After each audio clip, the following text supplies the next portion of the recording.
Assalomu alaykum. Vazn to'plamoqchimisiz? Natija yo'qmi?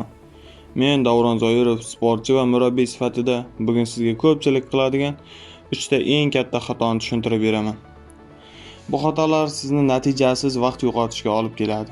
Diqqat bilan tomosha qiling. Eng kerakli joylari hali oldinda. Demak, boshladik. Kam kaloriya iste'mol qilish. Ko'pchilik vazn yig'ish uchun ko'p yeyapman deb o'ylaydi, lekin aslida kaloriya yetarli emas.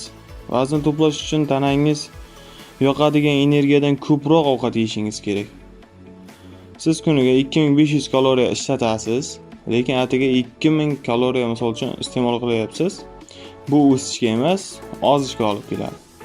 Yechim qanday bo'ladi bunday holatda?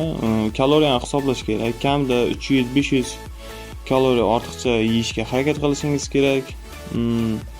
Keyingi xatoyimiz esa noto'g'ri mashq usuli orqali faqat press yoki yengil mashqlar bilan vazn yig'ib bo'lmaydi. Yengil toshlarga ishlash bilan massaga, ya'ni vazn va mushak yig'ishga xizmat qiladigan asosiy mashqlar hozir aytib o'taman. Masalan, oyoq sohamiz, bel sohamizga qanchalik og'ir vaznda ishlasangiz, shunchalik mushaklar va tana vazni ortadi.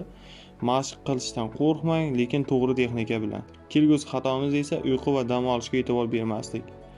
Tanani mashq bilan o'stirmaysiz, siz uni dam olish vaqtida o'stirasiz. Uyqu paytida o'sish gormonlari ishlaydi, tiklanish ketadi, kech yotib 5-6 soat uxlab bo'lmaydi. Kamida 7-8 soat uyqu mushak o'sishiga kuchli turtki bo'ladi. Ovqat va sport pitaniyalari haqida to'xtaladigan bo'lsak, agar siz juda ko'p yeyolmasangiz, bu yerda sizga geyner yoki kaloriyali semoziylar yordam beradi.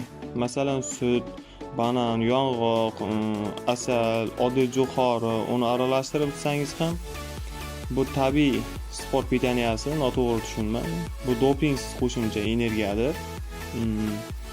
Hozir aytib o'tgan narsalarim bu tabiiy massaga chiqaruvchi bomba usul.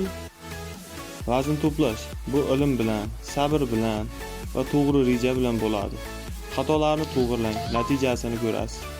Agar sizga bu maslahatlar foydali bo'lgan bo'lsa, videoga like bosing, kommentda savollaringizni yozing va kanalga obuna bo'lishni unutmang.